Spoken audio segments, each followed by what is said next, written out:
want to start off with an unrelated point. I just made a small dua before I began speaking to you all. Does anyone recognize, whoever reads the Quran will see that Allah subhanahu wa ta'ala, He shares with us stories, and usually the stories are about the most extreme case in any given scenario. I'll say that again. It's like the most extreme case in any given scenario. So if we look at this dua of Musa alayhi salam, if you think of the idea of Mission Impossible, okay, I'm not talking about 1, 2, 3, 4. I'm talking about just the idea of being given a mission that is almost impossible to do.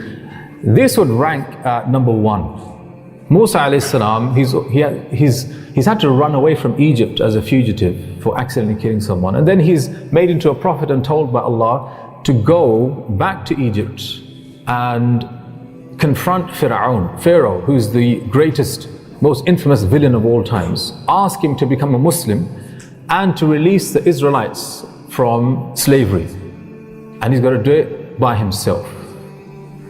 Yeah. So in response, Musa alayhi salam, he makes this dua, Rabbi shrah li sadri. He says, my master, open up my chest for me, wa yassir li amri, and make my affair easy for me, wahlul uqdatan min lisani, and open up the knot in my tongue, yafqahu qawli, so that they will all be able to understand what I'm saying. Now, one of the beauties of giving the most extreme case in any given scenario is that people like us, when we're faced with a similar scenario, not of the same level, but we see that Musa alayhi salam was able to use this prayer to get success in his mission. It gives us assurance that perhaps if we make the same dua, then Allah will help us in our situations. Do you see? Very beautiful, subhanAllah. So, I'm curious as to what you expect to get out of this lecture. In the Quran, Allah subhanahu wa ta'ala, He describes His religion and His revelation to be like life-giving rain.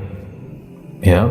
And here's a verse in Surah Al-Hadid where Allah subhanahu wa ta'ala says, اعلموا أنما الحياة الدنيا اعلموا أن الله يحيي الأرض بعد موتها. That you should know and understand that it is Allah who brings back to life the dead, barren land. قَدْ بَيَّنَّا لَكُمُ الْآيَاتِ. And in that way does Allah make His signs apparent to you. This is how Allah explains His signs to you. لَعَلَّكُمْ تَعْقِلُونَ. So that perhaps you would use your intellect and understand. So I want you to imagine for a moment that you're driving past a field which has nothing. It's just barren land. There's no grass, there's no plants, there's no trees, there's no animals, nothing. And then what happens is, you drive past here again after 6 months, and there's a complete transformation. Now there's plants, there's trees, there's fruits, there's animals, and if you stepped outside, you could hear insects, you could hear birds, you could see fruits, right? What's happened in between? What's happened in between is that rain has come. Yeah, one of the main things that happened is that rain has come down, and it's brought that land that was dead back to life. Now, Imam al-Tabari, who's like the most senior commentator of the Quran, he passed away 310 Hijri, he said that the meaning of this verse is symbolic. It doesn't mean reflect over how God brings back the dead, barren land to life, but it's about a dead heart of a person who is spiritually dead. And by sending down His revelation, i.e. the Quran, do those hearts come back to life? Yeah? Now just think about that.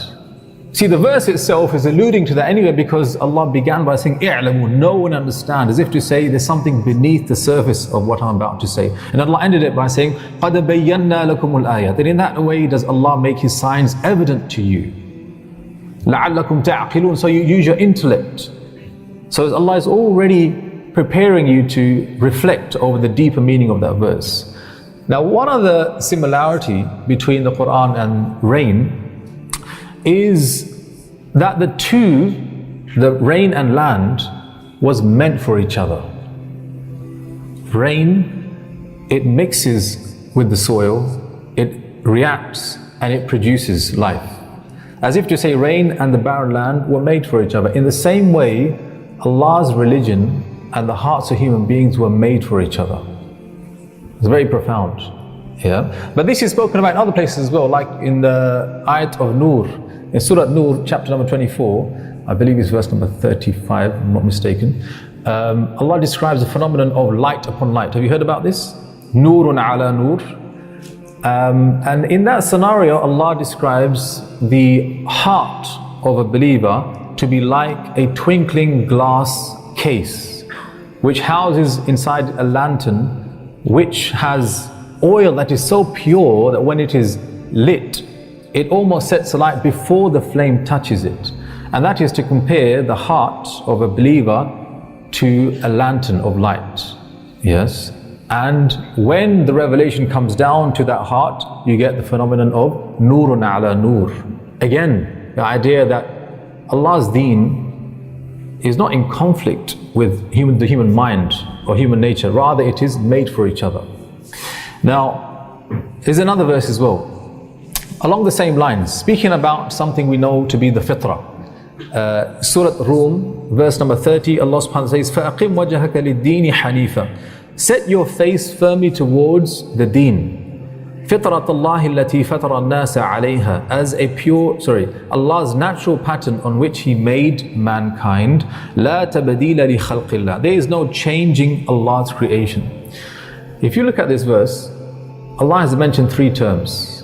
First term, set your face towards the deen of Allah, the religion of Allah. Second term, فِطْرَةَ اللَّهِ الَّتِي فَطَرَ النَّاسَ عَلَيْهَا. The fitrah, which is translated to be a human conscience, yes, or the moral compass of human being. And the third term, لا تبديل لخلق الله, creation. And Allah has used them interchangeably. The deen, the religion, human nature, and creation in the world. And one of the benefits or the wisdoms behind that is to show that every one of them is in harmony with each other. The world is in harmony with human nature, and human nature is in harmony with revelation of Allah. In fact, what is amazing, one of the scholars, he said, what it also demonstrates is that if you distort one of them, if you distort one of them, it will affect its relationship with the other one. So if you take human nature and you disturb it, you manipulate it, you distort it, then it will be impacted such that it can no longer interact with the revelation in the same way. Had it been innocent and pure, it would have been a different story. Okay. Next. I want to speak now about the fitrah. So the fitrah, as mentioned in the Quran, and the Prophet also said, كل مولود يولد على الفطرة, that every newborn is born with this fitrah.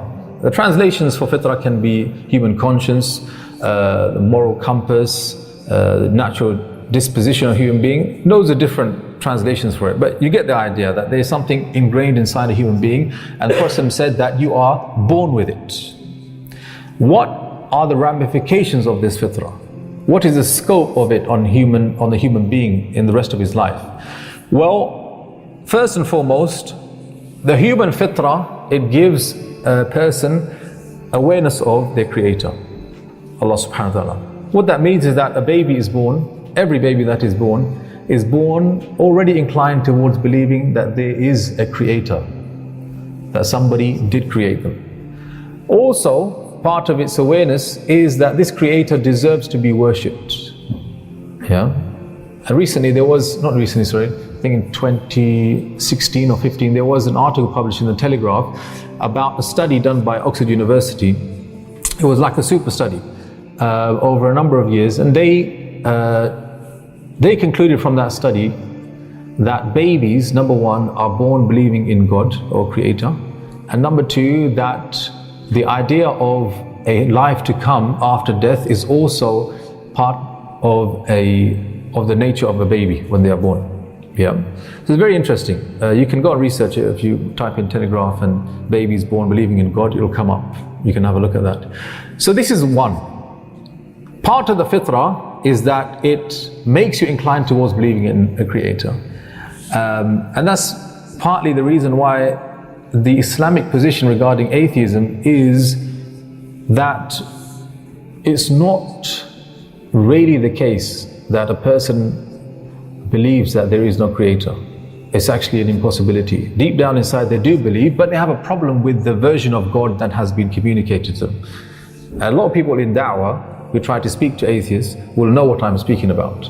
That their gripe is about having to show obedience to God, or the idea that God does X, Y, and Z. If He really does, then I can't believe in that type of God. Yeah, that's a side point. The second scope of the fitrah is what we call morality.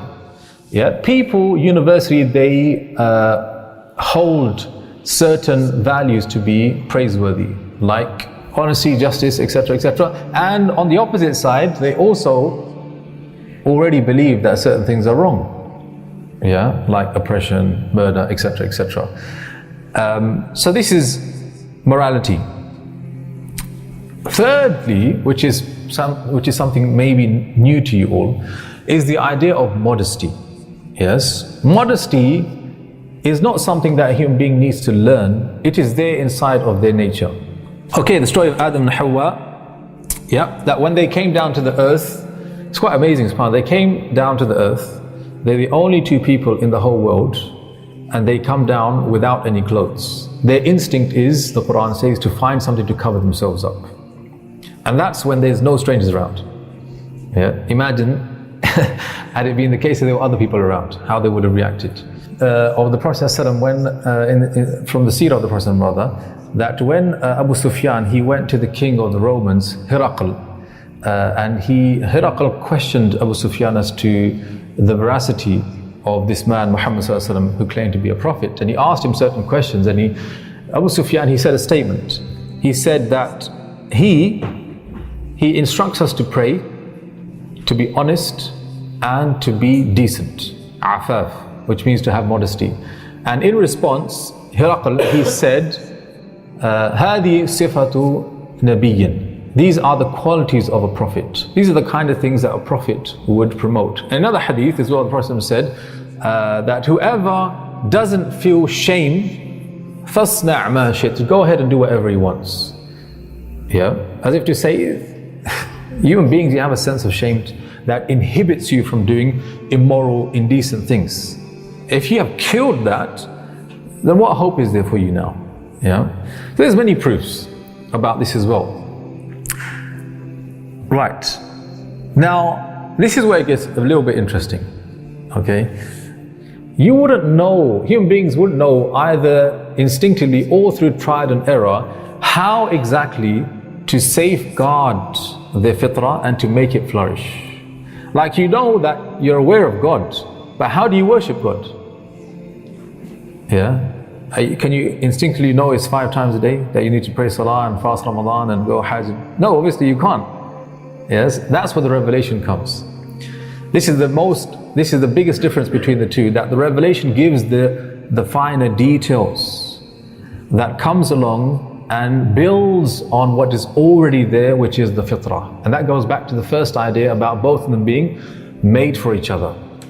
That is how they are made for each other. And what you mentioned is all which is correct, which is the fitrah by itself is not strong enough to survive the negative influences that we will face in our life. Now, how does the religion help the fitrah? And how does it actualize the living according to the teachings of the religion? How does it help the fitrah live according to the letter and the spirit of the law? Well, there are 3 things. Yeah, 3 things. First is what I call cultivation. Yeah, cultivation is instilling divine values in the hearts of the believers. For example, the value of hereafter centricity, yeah, which means that the value of living for the life to come more than the life of now, living for paradise, living out of a fear of committing mistakes that will lead you to Jahannam. That is a core Islamic value. Would you not agree with that? So there's so many values. The value of being a modest person, a person of modesty, a person of modesty, a person of shyness. It is there. Even the person, he said, al-haya, that modesty is one of the branches of faith. It's an integral part of your faith, to be a modest, decent person. So these are the cultivation, how Islam cultivates the hearts of people to aspire to be great Muslims. And one of the ways it does that, it gives us examples of great people. Very good. Yusuf alayhi salam. What about from the women? Maryam alayhi salam, Mary. فَأَحْصَنَتْ فَرْجَهَا. That she was so good at protecting her chastity. A very decent, moral, pure lady. That's how she is presented in the Quran and Sunnah. So this is cultivation, and this is one of the ways Allah subhanahu wa ta'ala and the Prophet they nurture our hearts through examples of great people. Then you have prevention. You see, values are not enough. You need to have some laws. You need to have some traditions that help you stay on point. So for example, Islam prohibits khamr, wine, alcohol. Why is that? Because when a person is drunk, intoxicated, then many of their values, they are compromised. Yes, and you only have to go out on a Friday night to see that, isn't it? People are drunk, there's no sense now of modesty, of integrity, and all the rest of it. In fact, that's the last thing on their minds. Also, in terms of the intellect as well, Islam seeks to preserve the intellect of human beings, and khamr, it violates that. So there are laws in keeping with the values that help protect and preserve them and safeguard them. And all of this is based on the fitrah of human beings. Also, finally, you have what we call the cure.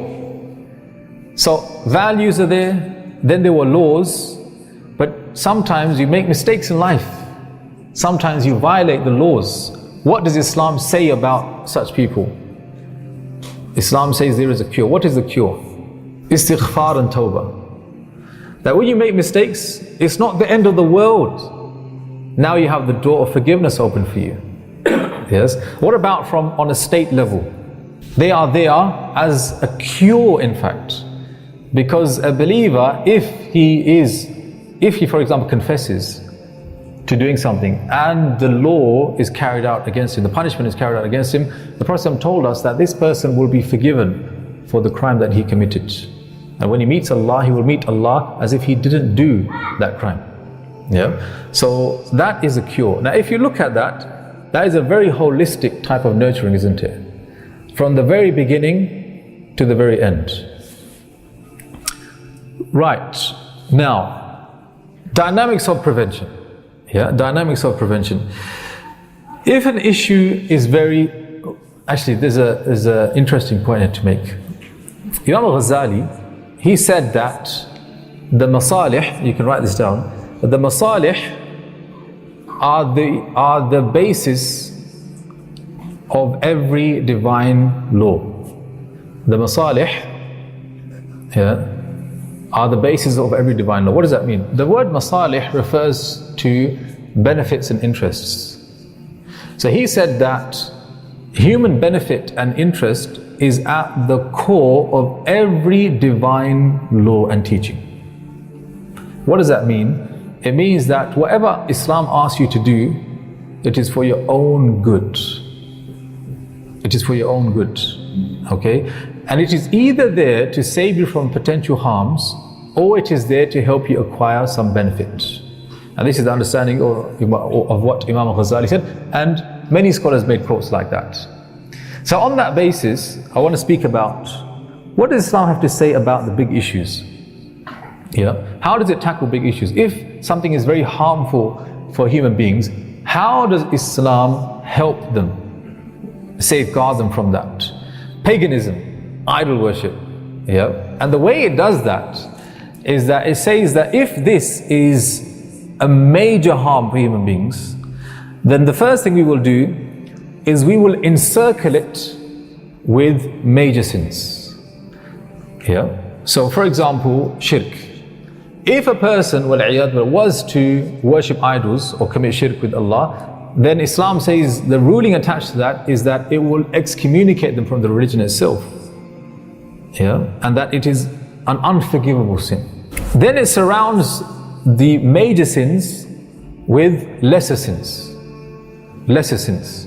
Yep. So it's not, if you go close to the major sins, you may have to pass through doing lesser sins first.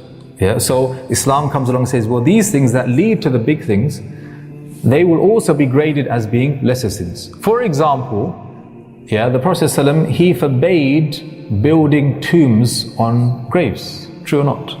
He forbade that because it can lead to the worshipping of graves, which can lead to then full-blown shirk. And shirk is regarded as a huge issue.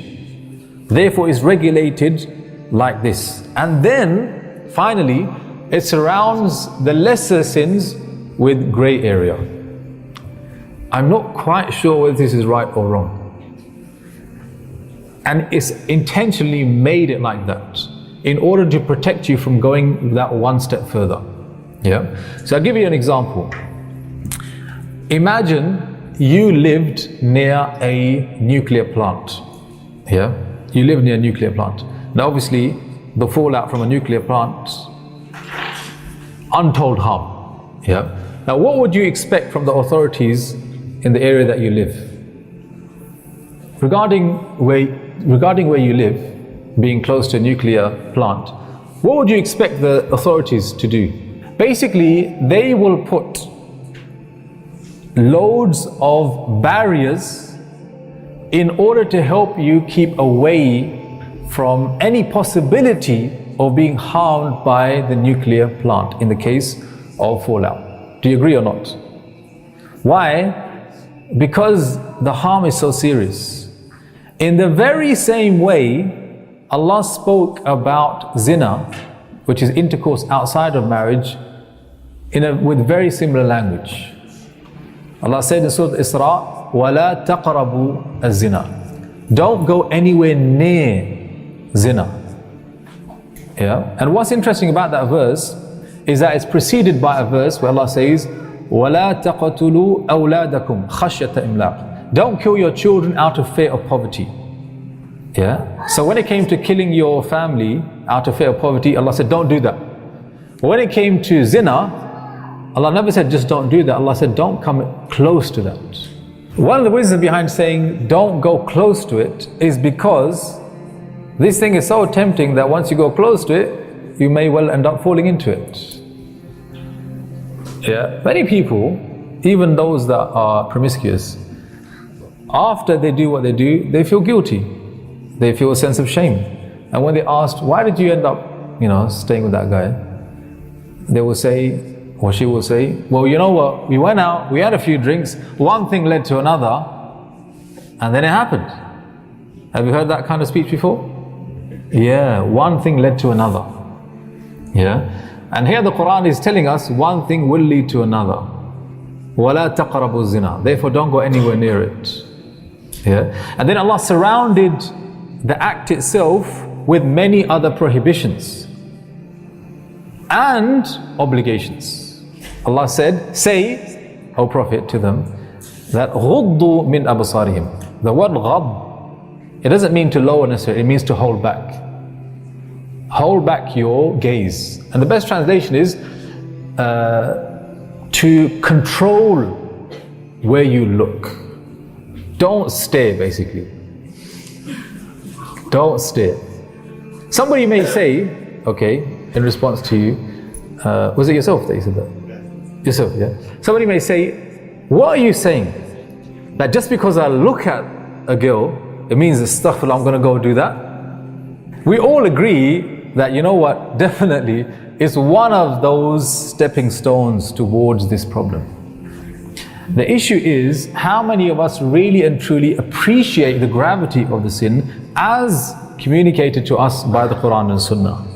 To bring that into context for you, the sin of zina, may Allah protect and preserve us all, is demonstrated, the gravity of it is demonstrated by Yusuf alayhi salam. Because young Yusuf was a slave in Egypt, away from home, to a lady who tried to seduce him. You know the story about the crazy lady? She tried to seduce him. And she got all her friends involved to pressure him as well. Imagine, he's a slave, she's the master, and she's from the elite. All her friends are getting involved as well. They're all saying you better. And then on top of that, if you don't do it, you're going to go to prison. The issue is compounded from so many perspectives. In the face of all of that, Yusuf said, what did he say? As-sijnu ahabbu ilayh. He said, it is preferable to me to go to prison than to commit this act under duress. I imagine, he's a young guy. If he was living in these days, you know, he's got his degree, his PhD, his everything ahead of him. And someone is forcing him to do this sin, and he says, you know what? It's actually better that I go to prison and sacrifice the rest of my life just so I can avoid this one sin. Subhanallah. That's how bad it is in the sight of Allah subhanahu wa ta'ala. May Allah give us understanding. Okay, so then we said, okay, some prohibitions. You said, for example, that you should control your gaze. What other prohibitions does Islam place to help people not fall into this major problem? Yeah. Being alone, yeah, with the opposite gender. Yeah, and there's a hadith inside Sahih Bukhari as well. لا يخلون رجل بامرأة. That a man should not be alone with a lady. Now again, there are two perspectives on this. One perspective is that a guy may behave inappropriately with a woman. But there's another perspective as well, which is that a woman could falsely accuse a guy. True or not? Isn't that what happened in the case of Yusuf alayhi salam? That when she tried it and he ran away, her husband comes to the door, and what does she say? What do you know? The slave is trying it with the master. She falsely accused him, right? And it happens as well. And being falsely accused of inappropriate behavior can end your career. Forget about due process. Forget about you know, there was an article recently about this lady. She accused 15 different men of sexually harassing her. Okay, and only after 15 different people was she found out to have been lying in every single case. And the first person she accused was a Muslim doctor, and he not only lost his job, but the surgery paid her £50,000 in compensation. Yes, £50,000 in compensation.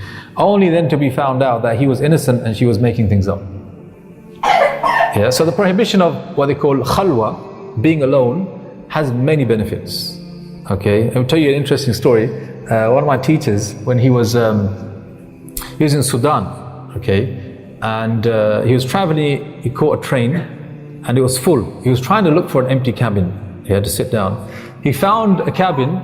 We opened it, it was empty except for there was one lady sitting there.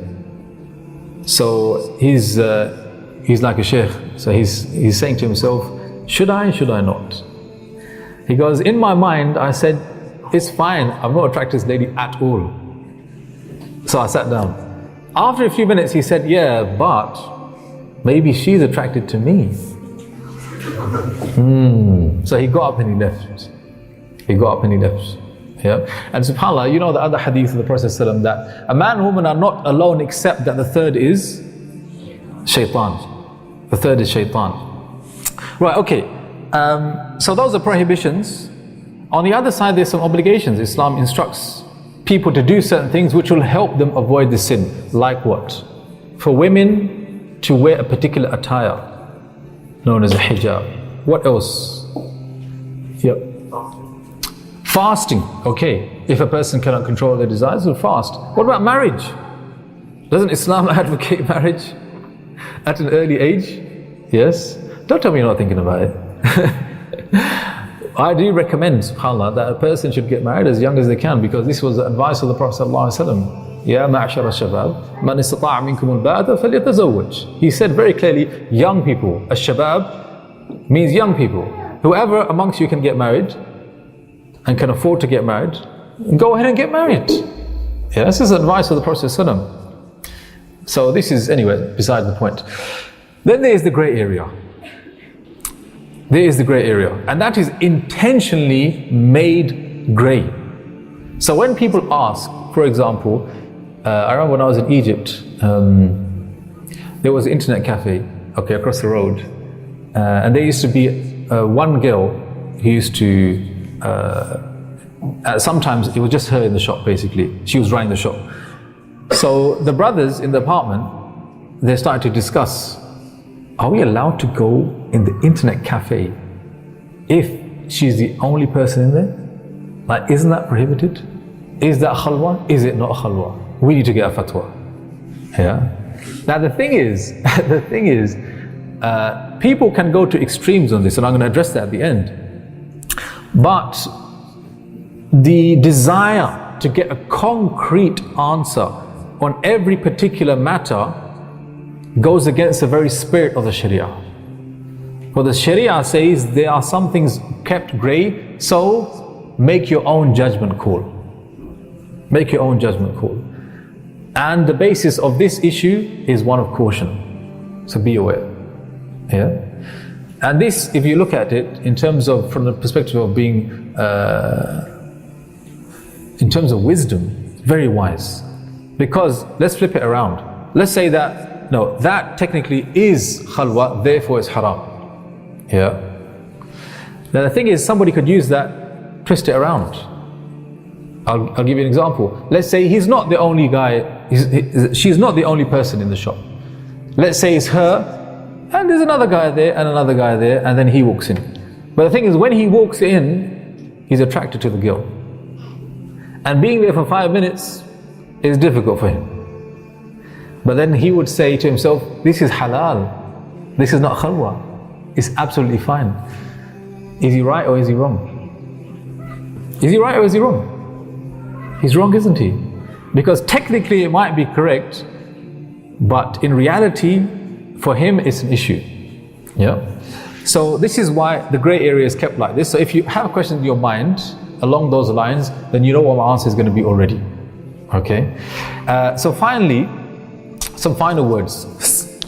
In these times, we should have a level of appreciation about the teachings of Islam more than before. Why?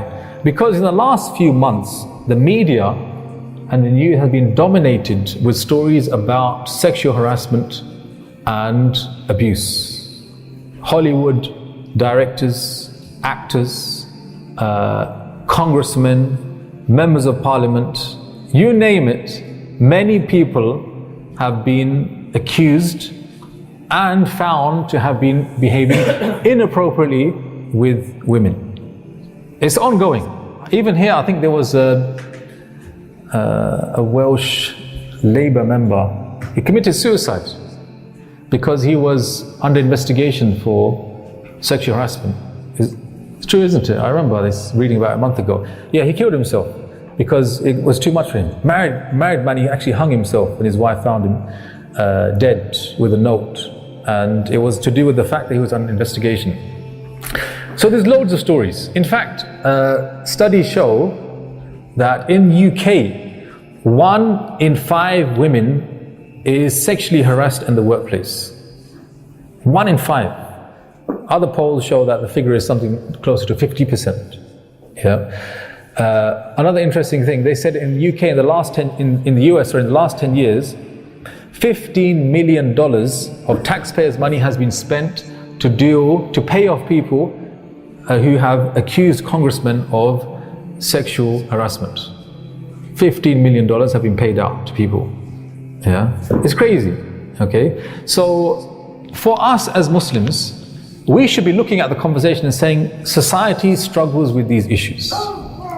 However, we have some answers to these pressing problems. The teachings of the Quran and the Sunnah of the Prophet ﷺ would go a long way in helping our country, in dealing with such issues. Do you agree or not? In fact, what we see in the news today of sexual harassment and all these scandals should make us appreciate, you know what, subhanAllah, there's so much wisdom in why Islam prohibits certain things and advocates certain things. So this is my first advice, to really appreciate about this and use it as an opportunity to speak to other people about it. Use it as an opportunity to speak to other people. This is what Islam says about these things. Secondly, there is a hadith of the Prophet ﷺ that he said, ما تركت بعدي فتنة هي أضر على الرجال من النساء. He said that I have not left a temptation or trial more dangerous to men than the temptation of women. It's a very explicit hadith. The Prophet ﷺ is telling us that this is one of the big trials that men you will face in your lives, the temptation of women. So this means that the general position you should take on any discussion around this issue is one of caution, not one of indifference. To say, I'm not sure whether it's good or bad. Habibi, anything around this issue of interaction, the Prophet ﷺ already defined the kind of direction we should take, one of caution. One of caution. And lastly, the last piece of advice I want to give you is not to be extreme. Some brothers and sisters, we've seen that they can go to extremes in these issues. And one of the scholars, Salman Auda, Hafidullah, he said something amazing. He said that when you close the door to something permissible, people will break down that door. And what that means is that if you are overly zealous on certain things, then people will react badly to that. And it's your fault, because Islam didn't come to make things that aggressive or that strict. That aggressive or that strict. So when interacting with the opposite gender, Islam says do it with respect and dignity. This is one thing, respect and dignity. And secondly, it should be on a need basis.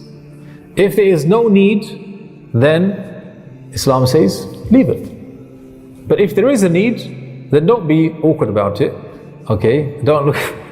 Don't be so awkward about it. Don't make it such a big deal. Talk, but be respectful and have some dignity about you. Very simple. Doesn't it sound simple? They're simple guidelines. But people make things difficult sometimes. So this is my final piece of advice. That do not be extreme about these things. And Allah subhanahu wa ta'ala